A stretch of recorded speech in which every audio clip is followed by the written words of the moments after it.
Welcome to another Eating Art Challenge from Two Old Farts, selected from an international portfolio of artists and put on today's menu just for you.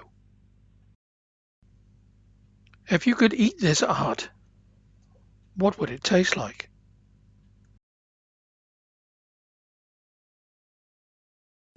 So tell us how it tasted. Post all your comments below. Would you like to get some tasty comments about your own art?